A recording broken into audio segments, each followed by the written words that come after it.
প্রিয় শিক্ষার্থীবৃন্দ, সবাইকে স্বাগত জানাচ্ছি আজকের ক্লাসে আমার পাশাপাশি যে মানুষটির সাথে আজকে আমরা পরিচিত হব সেই মানুষটি তোমাদের পূর্ব পরিচিত। তোমরা অনেকেই তার অনেক বেশি পরিমাণে লেখা পড়েছো এবং তোমরা অনেকেই তার বেশি ভক্ত। আমাদের জাফর ইকবাল স্যার, মোহাম্মদ জাফর ইকবাল, ওনার একটি বৈজ্ঞানিক কল্পকাহিনী সায়েন্স ফিকশন। তোমরা স্যারের সায়েন্স ফিকশনগুলো ছোটোবেলা থেকেই পড়ে আসছো। হ্যাঁ, আরেকটি সায়েন্স ফিকশন আমরা আমাদের ইন্টারমিডিয়েট লেভেলে এসে পড়লাম, সেটির নাম হচ্ছে মহাজাগতিক কিউরেটর। খুবই গুরুত্বপূর্ণ এবং খুব মজার একটি কল্পকাহিনী। দেখো, মোহাম্মদ জাফর ইকবাল স্যারের জন্ম তোমরা জানো 23 ডিসেম্বর 1952 খ্রিস্টাব্দ। জন্মেছেন সিলেট শহরে তার বাবার চাকুরি সূত্রেতে। তখন সিলেটে থাকতেন তারা, সিলেটে। তার পৈতৃক নিবাস হচ্ছে নেত্রকোনা জেলায়, তোমরা এটিও জানো হয়তোবা।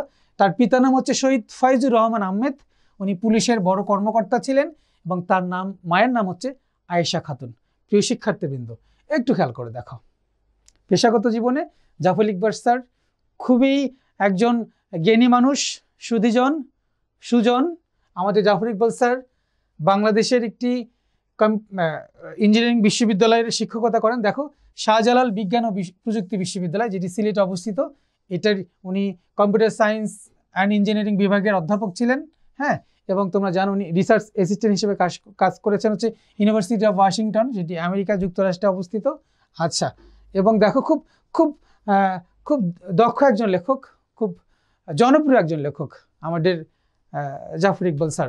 আচ্ছা, যেটি বলছিলাম, জাফর ইকবাল স্যারের কর্মজীবন ও পেশা থেকে আলোচনার পরে আমরা আসছি তার যে সাহিত্যকর্মগুলো, অনেক সাহিত্যকর্ম, অনেক বড় লম্বা লিস্ট, বাট আমরা এখানে বেশি গুরুত্বপূর্ণ যে লিস্টগুলো থেকে কিছু অংশ আলোচনা করছি। দেখো, সাহিত্যকর্মগুলোর মধ্যে আমি তপু, বৃষ্টির ঠিকানা, প্রজেক্ট নেবুলা, টুকুনজিল, নিঃসঙ্গ গ্রহচারী, নিতু ও তার বন্ধুরা, দীপু নাম্বার 2, খুবই বিখ্যাত একটি বিষয়। ছোটবেলায় আমিও দীপু নাম্বার 2 এই যে উপন্যাসটি, এখান থেকে অনেকটি সিনেমা হয়েছিল, একটি মুভি হয়েছিল, সেই মুভিটা আমরা সবাই দেখেছি আশা করি। দীপু নাম্বার 2 পুরস্কার, বাংলা একাডেমি পুরস্কার পেয়েছিলেন উনি 2004 খ্রিস্টাব্দে। এছাড়া ওনার যে অন্যান্য লেখনীগুলো আছে তোমরা পাঠ্যপুস্তক থেকে একটু দেখবা। প্রিয় শিক্ষার্থীবৃন্দ, আশা করছি এর মধ্যে থেকেই তোমরা কমন পেয়ে যাবা। এরপর খেয়াল করে দেখো, মোহাম্মদ জাফর ইকবাল স্যারের যে মহাজাগতিক কিউরেটর গল্পটি আমরা পড়ব। এই গল্পটি দেখো, মহাজাগতিক কিউরেটর গল্পটি জলজ গ্রন্থের অন্তর্গত এবং এটি সায়েন্স ফিকশন সমগ্র 3য় খণ্ড থেকে নেওয়া হয়েছে, 3য় খণ্ড থেকে গৃহীত হয়েছে 2002 সালে। আর এই রচনাটির মূল বাণী, মর্মবাণী বা উপজীব্য বিষয় হচ্ছে কি, মানুষের যে বিধ্বংসী রূপ, এই মানুষের বিধ্বংসী রূপের কথা এখানে বর্ণনা করা হয়েছে। প্রিয় শিক্ষার্থীবৃন্দ, এরপর আসো এই গল্পটির সার কথা যদি আমরা আলোচনা করি। সার কথা থেকে আমরা দেখব যে তোমরা জানো যে অনন্ত মহাজগৎ থেকে আগত মহাজাগতিক কাউন্সিলের 2 জন কিউরেটরের বিভিন্ন প্রজাতির প্রাণীর নমুনা সংগ্রহে সৌরজগতের 3য় গ্রহ এই পৃথিবীতে আগমনের তথ্য দিয়ে গল্পটির শুরু হয়েছে। পৃথিবীর শ্রেষ্ঠ প্রাণীর নমুনা সংগ্রহ করতে গিয়ে 2 জন কিউরেটরের যে সংলাপ বিনিময়, এই সংলাপ বিনিময়ের মধ্য দিয়ে গল্পটি নাট্যগুণ লাভ করেছে। এটি খুব ইম্পর্টেন্ট একটি বিষয় যে গল্পটি নাট্যগুণ লাভ করেছে। আচ্ছা, এর মধ্যে নাটকীয়তা রয়েছে। দেখো, প্রজাতির যাচাই বাছাইকালে পৃথিবীর নানা প্রজাতির গুণাগুণ কিউরেটরের সংলাপে চলে আসে। আমরা দেখেছি প্রথমে ভাইরাস, ব্যাকটেরিয়া, বিভিন্ন ধরনের স্তন্যপায়ী প্রাণী, পাখি, সাপ, বাঘ, বিভিন্ন প্রাণীর নমুনা তারা সংগ্রহ করেছিল। মানুষ নামক প্রজাতি বিবেচনার ক্ষেত্রে কিউরেটর 2 জনের যে বস্তুনিষ্ঠ আলোচনা, খুব গুরুত্বপূর্ণ বিষয়টি দেখো, যে বস্তুনিষ্ঠ আলোচনা, এই আলোচনাটাই মূলত কল্পকাহিনীর লেখকেরও মনের কথা। অর্থাৎ এই কিউরেটর 2 জনের মধ্যে যে কথোপকথন হচ্ছে, এই যে বস্তুনিষ্ঠ কথোপকথন, এর যে বিষয়বস্তু, সেটি মূলত আমাদের যে গল্পকার, আমাদের মোহাম্মদ জাফর ইকবাল স্যারেরও মনের কথা। 2 জন কিউরেটর পৃথিবীর দিকে তাকিয়ে বুঝতে পারে মানুষের কারণেই হ্রাস ঘটে যাচ্ছে ওজোন স্তরের। যে মানুষকে কেন শ্রেষ্ঠ প্রাণী হিসেবে বিবেচনা করা হয়নি, তার পিছনের কারণগুলো কি কি দেখো, যে মানুষের কারণেই হ্রাস ঘটছে কি ওজোন স্তরের। মানুষেই নির্বিচারে গাছ কেটে ধ্বংস করে চলছে প্রকৃতির ভারসাম্য। কি করছে? গাছ কেটে প্রকৃতির ভারসাম্য কি করছে? নষ্ট করছে, ধ্বংস করছে। পরস্পর যুদ্ধে লিপ্ত হয়ে মানুষে নিউক্লিয়ার বোমা ফেলছে একে অন্যের উপর। এই পরিস্থিতিতেও তারা পৃথিবীর বুদ্ধিমান বলে কথিত, আমরা সৃষ্টির সেরা জীব হিসেবে বিবেচিত। কিন্তু আসলেই দেখো, মানুষ প্রজাতির যে নির্বুদ্ধিতা, এই নির্বুদ্ধিতায় এই কিউরেটর দুজন ভীষণভাবে শঙ্কিত হয়। অবশেষে তারা কি করে? অবশেষে তারা পরিশ্রমী, সুশৃঙ্খল সামাজিক প্রাণী পিঁপড়াকে শনাক্ত করে পৃথিবীর শ্রেষ্ঠ প্রজাতি হিসেবে।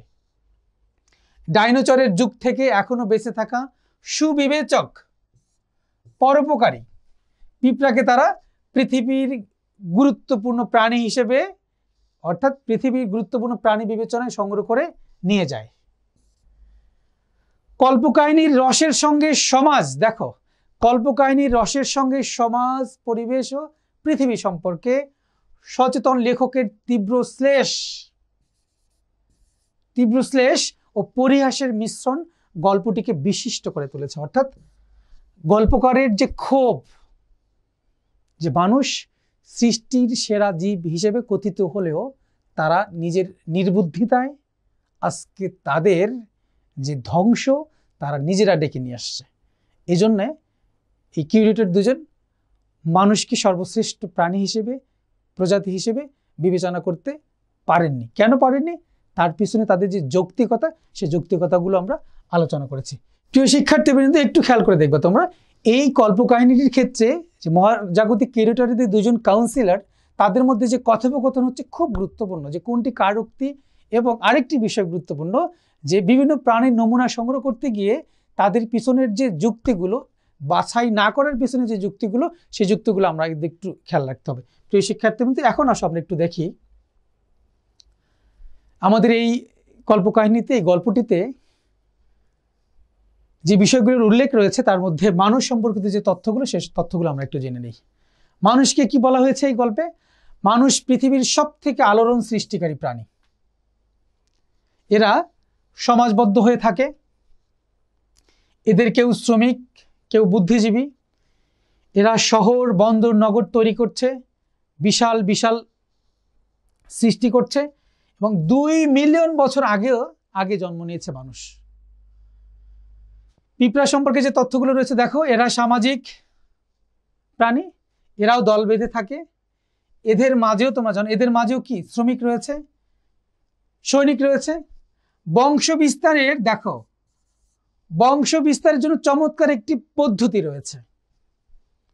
এরা শুধু সুশৃঙ্খলই নয়, এরা অসম্ভব পরিশ্রমী। তোমরা জানো যে গায়ে প্রচন্ড জোর, এদের নিজের শরীরের থেকে 10 গুণ বড় জিনিস এরা অনায়াসে নিতে পারে।